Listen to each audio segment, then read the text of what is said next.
I knew something was off the moment they rolled out champagne flutes at an all-hands meeting 8:15 on a Monday morning.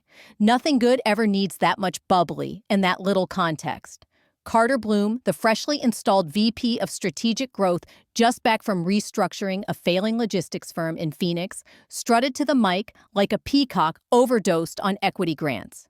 Said he had visionary updates. Then came the slide: Everwin Systems acquired for $400 million, confetti animation. And in the same breath, he announced that my role director of platform integration was sunsetting effective immediately. No heads up, no meeting, not even a thank you card. The room froze like someone had unplugged the HVAC mid-sentence. Chairs creaked. A few developers stared at their shoes. My team lead looked like she was holding her breath underwater. I said nothing, just stood. Straightened my slate blue blazer. Walked past the catering tray full of mini quiches and crustless sandwiches like I was at someone else's wedding. I reached the exit before I heard Carter's voice drifting after me. We're grateful for everything Elise Winters contributed. Cute? Quick sidebar. 97% of people who follow these stories don't subscribe. If you're feeling the heat of this corporate chaos, hit that like button and subscribe. It genuinely fuels the team keeping these stories alive. Back to it, my badge stopped working before I could even scan out. The reader blinked red, angry like I was trying to steal office supplies. Security gave me that tired look, the kind you give someone you already watched get fired on Zoom. This wasn't sloppy. It was planned. Carter probably rehearsed the whole thing like a dry run for a TED Talk. So I walked. No tears, no drama. Just the sound of 3-inch block heels on a concrete floor. 13 years, 5 patents, 3 product launches, and not even a lukewarm farewell latte. Outside, the Chicago wind slapped me like karma in a trench coat. My phone buzzed. Amanda, my former back-end lead, already texting. I didn't answer. Didn't need to. She'd know soon enough. Back inside, they clinked glasses while the interns smiled like they understood any of it. They thought they were celebrating. What they didn't know was that every critical system they just sold ran on code locked behind one invisible firewall mine. And I never gave them the keys. For 13 years, while they were busy uploading selfies from Team Building Thursdays and debating the best cold brew in the break room, I was building the intellectual backbone of Everwin Systems and quietly ensuring it stayed mine. I wasn't in the press kits, didn't get quoted in the acquisition briefings. Once they even misspelled my name on the original beta packaging, that was by design. I made myself invisible, and it paid off. Because while they toasted to a $400 million transformational future, I walked 2 blocks south to a building with no signage and even less ceremony. A brushed steel lobby. A receptionist named Denise who handed me a sealed manila envelope without a word, just a look the kind you give someone when you already know the story's ending. I signed for it. No small talk. Inside that envelope were the documents that would make Carter Bloom's voice catch in his throat. Across the street in the cafe window, I watched my former colleagues through tinted glass, clinking glasses, high-fiving, sipping lukewarm bubbly. I stirred an espresso legs, crossed like I had all day. But I didn't, and they had no idea. My Uber driver asked if I was heading to lunch or court. I gave him a faint smile and said, "Just got laid off." Then turned to the window like the skyline had the answer I needed. He didn't ask anything else. The city kept moving. No parade for the discarded. No farewell post for the woman erased by a man, whose only innovation was a color-coded slide deck titled Vision Alignment. We pulled up in front of Lakeview Federal Savings, a limestone building wedged between a nail spa and a yoga studio that smelled like eucalyptus and capital gains. I gave my name. No questions, just a nod. Led to the vault room. Climate-controlled hum. Faint scent of metal and institutional memory. I pressed my thumb to the pad. Signed the old logbook. Box 4229 slid forward like it had been waiting for this moment. A matte black briefcase, logo-free weighty. Beside it, a clear thumb drive with a strip of red tape. My initials, handwritten. I didn't open either. Not yet. On the ride home, different Uber. Same silence. I remembered the day I packed that box. My father had just been diagnosed. Liver cancer. He wouldn't live to see the promotion, knew they'd never give it to a woman who didn't golf. He was a patent lawyer. Old school. Suit and tie to mow the lawn. That was my father. He used to say, "Elise, if they refuse to see you, make damn sure they need you." That voice stuck with me, especially during the 3 weeks we spent drafting contingency plans after his diagnosis. We buried the work inside shell LLCs, filed provisional patents under airtight trusts, and routed IP rights through legal mazes most execs wouldn't know how to pronounce. Boring, soul-sucking paperwork, but strong enough that if anyone tried to steal what I built, they'd need a federal blowtorch. He notarized the last signature, with shaking hands, pain etched into his eyes. Just in case, he said, sealing the documents inside the fireproof briefcase. "You're too good not to be betrayed." Now I was back in my apartment. Quiet. Tidy. The kind of sterile calm that turns grief into an echo. I set the matte black briefcase on my kitchen island. Entered the code. Click. Inside, 12 manila folders, each color-coded by product suite. A master list of active patents. My name listed first on every one. Not a contributor, not a team member, inventor. Some hadn't even gone public yet. But the provisional protections were locked down. The thumb drive. Encrypted schematics backend source code. Revision logs dating back almost a decade. And at the bottom, one letter. Belro Capital Group. Legal department. Letterhead, weighty with intent. Signed by the general counsel himself. It confirmed receipt of my communications. Stated plainly, should Everwin Systems attempt IP transfer or asset reassignment acquisition terms, would be void without inventor release. Currently, only Elise Winters held that authority. They didn't just need the product. They needed me. I leaned back in my chair and let the quiet wrap around me. The pain wasn't in the firing. It was in the insult. That after 13 years, they still didn't understand I had choices. I could have burned it all from the beginning, demanded titles, raised hell, but I believed results would speak. Turns out results whisper. Power signs the mic check, so now I wouldn't whisper either. I'd speak in contracts, in clauses and licensing terms, in the deafening silence of a $400 million deal crumbling at the foundation. I didn't need to yell to burn down the building. I just had to light the right match. Amanda's loft had succulent walls and Edison bulbs hanging from twine.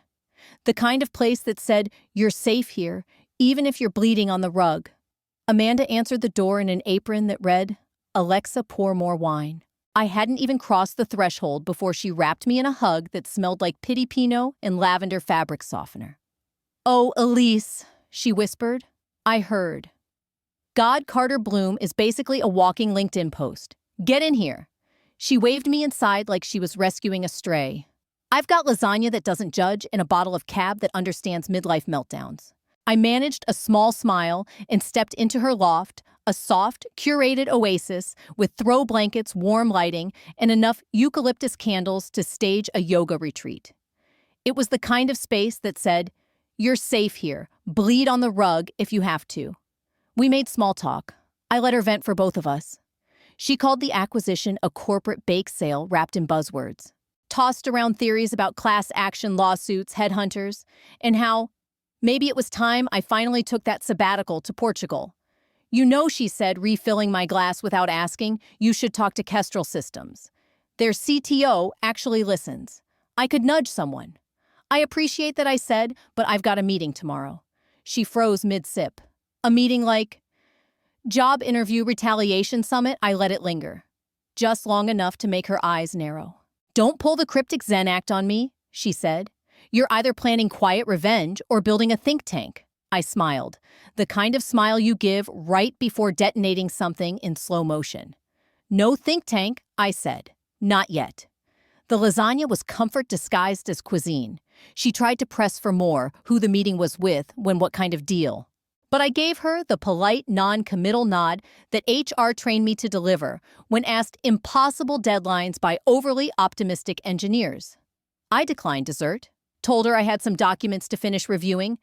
She offered to wrap a slice like it was an act of diplomacy. I smiled again, this time razor sharp.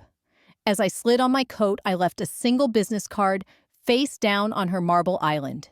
Matte finish, no company, just my name, Elise Winters, and a clean email. And if you're still with me, if this story hits somewhere personal, go ahead and tap that subscribe button. The next chapter isn't just coming, it's already in motion. She turned it over slowly. This feels ominous. Just in case, I said, pulling open the door. Things move fast. She watched me like she couldn't decide if I'd lost everything or if she should be taking notes. She'd remember this night. I left her with rosemary in the air, and a warning she'd soon understand. Silence, that's always the most effective kind. Conference room 4B sat 3 floors above the main lobby at Bellrow Capital's headquarters in downtown Chicago. A frosted glass tomb lit by surgical LED strips and the slow blink of a Cisco camera on the wall. The kind of room where acquisitions are signed, startups get quietly buried, and empires shift hands without anyone raising their voice. I arrived 5 minutes early. Not for them, for me. Power doesn't arrive late. It waits. 3 entered, 2 men and a woman, all dressed in that quiet wealth uniform. Navy suits, shoes that didn't squeak, smiles that practiced discretion for sport. The older man introduced himself as Jonathan Fields, General Counsel. His voice was the kind that made junior analysts sit up straighter without realizing why. He didn't offer a handshake. I didn't need one. We weren't expecting, he began. I know, I said, sliding a black folio across the glass table. But you should have been. Same folio from the briefcase. Same contents. I opened it cleanly, like revealing the scene of a perfectly executed crime. First page, a notarized list of patents. Across the top, one name, in bold, Elise Winters. Second, filing logs, timestamps, provisional protections and IP assignments, all bundled tight in layers of legal firewalls. Third, a letter from Jonathan himself, dated 6 months prior, acknowledging dependency on core IP, confirming that any acquisition of Everwind systems required inventor consent. Jonathan read it slowly, like someone discovering his own signature on a loaded contract. The younger man across the table blinked rapidly. So, you're saying Everwind doesn't? They don't own the IP, I said calmly, like a surgeon laying down a scalpel. They assumed? They were wrong. He stared. Then who does I met his eyes steady. You're looking at her. The room fell still. 10 seconds of silence that tasted like power. Jonathan cleared his throat. Are you planning to litigate? No. I'm planning to negotiate. He blinked. With us. Not through Everwind. I leaned back. They fired me. On stage. Maybe let them finish their cake before they choke on it. The younger man let out a strangled sound. Half laugh, half panic. I ignored it and pulled a flash drive from my jacket. This contains licensing terms. Clean direct. No corporate weight. Just the tech. Jonathan looked at it like I just handed him a detonator. You're serious, he said. Deadly. Another silence. Longer this time. The kind of silence heavy with recalculations and silent math. Jonathan finally spoke. May I ask, why come to us now? Because I said, leaning in, you're about to spend $400 million on a house built on sand. I let the pause settle. And I'm the architect. He nodded once slowly, then turned to the others. Clear my afternoon. I stood, gathered the folio, and left the flash drive centered on the table like a countdown device. At the door, I turned back. When Carter calls, and he will just remember I came to you first. Then I walked out, heels tapping the tile like a metronome of incoming consequence. Outside, the sky had sharpened into that crisp, impossible blue that makes people believe in karma. By the time I reached the corner, I knew 2 things. 1, the acquisition was on life support. 2, I was holding the oxygen. The first ripple hit Slack at 10:42 a.m. Anyone else noticed the press release is gone from the investor portal. Then another, 20 minutes later, Tuesday, all hands postponed. Anyone know why? By noon, the whisper stream had turned into a deluge. Desks began to buzz again, like it was 2012, and layoffs were rumors that lived in the walls. Hushed voices, nervous laughter. Managers huddling in glass-walled rooms and re-emerging visibly shaken. At 1:07 p.m., Everwin's CTO, Mark Lehner, stoic gray-bearded, usually unbothered, was pulled into conference room D by legal and a junior board member. He didn't reappear for 3 hours. Inside that room, a folder marked Patent Holding Structure Discrepancy. A spreadsheet riddled with mismatched entries. Half a dozen PDFs labeled Inventorship Status. Top of the pile, my name, over and over. Apparently, some poor intern running IP verification before the deal closed stumbled across something odd. The system kicked back, primary rights Winters oops. The panic started as a murmur, bloomed into full-on corporate arrhythmia. Lehner reportedly emerged and said only one sentence. You need to talk to Elise. Carter Bloom tried to contain it, held an emergency exec huddle, rolled his sleeves up like crisis cosplay, tossed around words like bluff and posturing. Legal didn't share the confidence. One junior counsel allegedly excused herself to vomit. At 5:23 p.m., I got a call from Everwin HR, didn't answer. At 5:24, an email. Hope you're well. We'd appreciate the opportunity to clarify some IP-related matters. Emerging questions. That's one way to spell $400 million mistake. Emerging questions. That's a polite way of saying we just figured out we sold a $400 million lie. I forwarded the email to my attorney, then made myself a cup of chamomile tea. No caffeine, no adrenaline needed. From my window, I could still see Everwin's headquarters. 3 blocks down, logo lit up like nothing had happened. Like the building wasn't already hollowed out from the inside. The irony, Carter thought he'd cut dead weight. Instead, he severed the artery and left the company hemorrhaging. They didn't just fire me. They amputated the part of Everwin that was Everwin. Let them sweat. Let them huddle in war rooms I used to build from nothing. Because by tomorrow, they'd learn owning an asset and thinking you do are two very different things.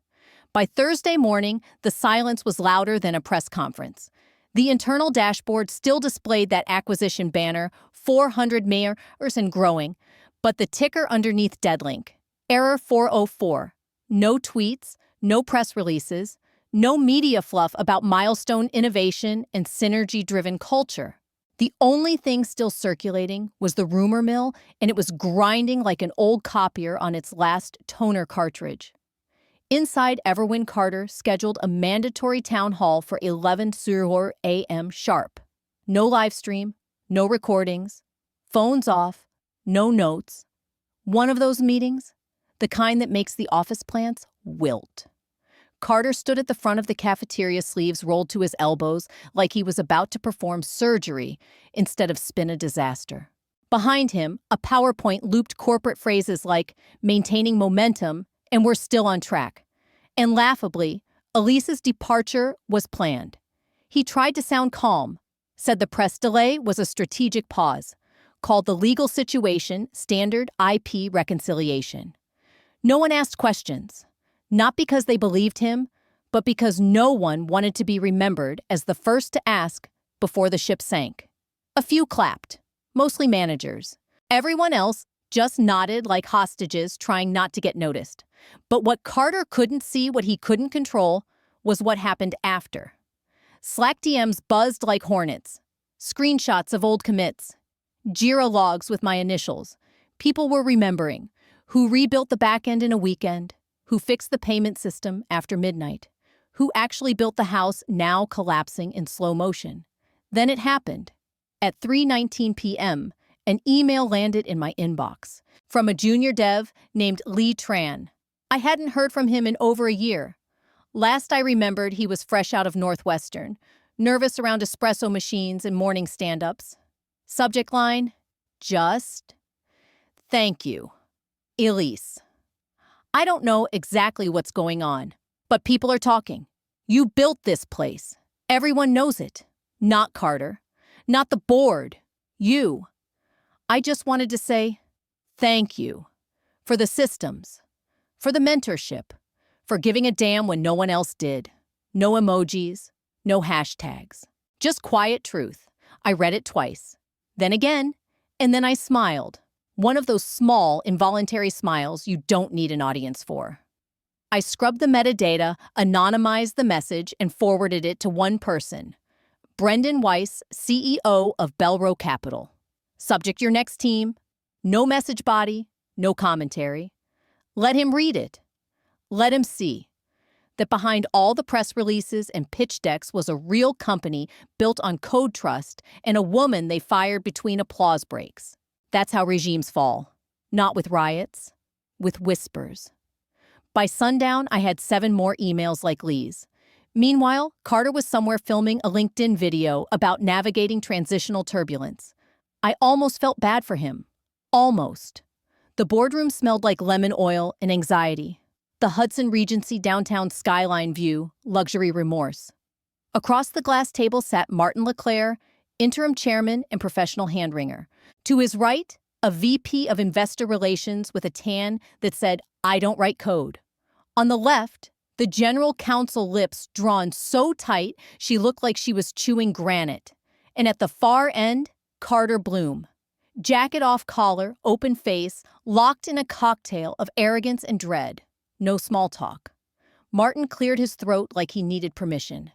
"Elise, we want to extend our sincerest," I cut him off. "Let's not pretend this is about sincerity." He flinched. "Right, of course. We acknowledge there was a misstep." Carter acted in haste. I raised an eyebrow. "You mean firing me during a public all-hands in the middle of an acquisition?" "That's not haste," I said quietly. "That's performance art." A pause. Then the VP of Investor Relations, tan, tight-lipped, still pretending this was salvageable, slid a folder across the glass table. "We're prepared to offer full reinstatement," she said smoothly. "Substantial signing bonus. New title Chief Innovation Officer. Public apology if you'd like. Total authority over the IP division." She said it like she was reading a prefix menu. I didn't touch the folder, just tilted my head slightly. "You think I want back in?" Carter finally spoke, voice low and too polished. "Elise, be reasonable. You're about to kill your own legacy." I turned to him. Locked eyes. "You were never part of it." His jaw clenched. I leaned back. Calm.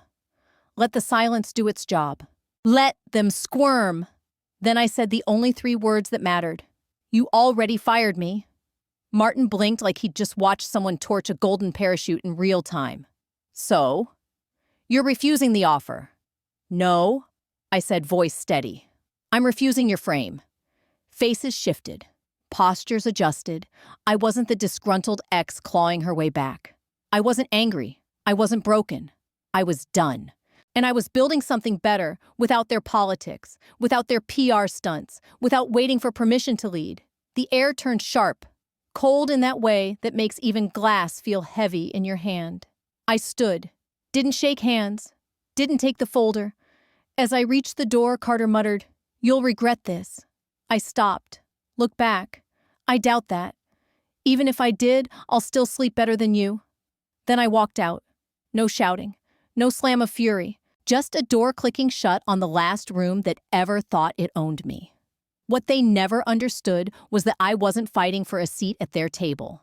I was already building my own, and I had the blueprints in my bag. Later that afternoon, I met Belro's senior counsel in a quiet lounge at their law firm's satellite office. No press, no LinkedIn blurbs, just still water, a Mont Blanc pen, and a woman named Mira who read every clause like she was wielding a scalpel. "Licensing terms are flexible," she said, sliding the final document forward. "Consulting retainer, equity stake, full creative autonomy." She paused, then smiled. "They understand who built the bones." I scanned the document. No hidden clauses, no vague language, just clear acknowledgement of something that had existed in silence for far too long. I wasn't a contributor. I was the product. I was the plan. There was only one condition I added. "I want 5 names added to the transition package," I said, sliding a short list across the table. Mira read them silently. These engineers were always the core, I explained. Everything Everwin ever sold came from 6 desks, 3 aging monitors and too many unpaid weekends. She nodded. We'll have onboarding ready by Friday. I signed. No speech, no dramatic pause. Just ink. By noon, it was done. No press conference, no victory tweet, just a quiet internal transfer. The IP rights were now licensed to Belro directly through my LLC. And with that, Everwin's foundation slipped out from under them like a stage trick they never saw coming. At 3:42 p.m., someone texted me a screenshot. Carter Bloom's LinkedIn profile had gone dark. No title, no company. Just a banner that read, "Open to work." He'd been removed. Cleanly, quietly. At 5:06, my inbox chimed. An email from Brendan Weiss, Belrose CEO. Subject, "Thank you, body." Elise, "You're the reason we're still interested." That's not flattery. That's fact. If you ever want something beyond consulting, my door's open. We're lucky you walked in when you did. I didn't reply. Just archived the message and leaned back into the couch. Outside, dusk folded over the skyline. No parade, no confetti. Just the hum of my radiator and the soft clatter of the city moving on. Victory didn't taste like champagne. It tasted like silence. Like not needing to explain anything to anyone anymore. Like watching the machine that once erased you stall out and realizing you didn't care enough to gloat. I wasn't done. Not yet. But I had stopped playing defense. Now, I was designing the game. It hit at 9:01 the next morning like a transmission slipping out of gear. Everwin's Slack channels lit up like a fire drill. Notifications exploded across Jexn legal usage product. Usage all hands off. A pinned message. Blunt. Surgical. Subject acquisition. Status update body. Effective immediately. Belro Capital has withdrawn from the Everwin acquisition agreement, citing material misrepresentation of IP assets. Questions may be directed to legal.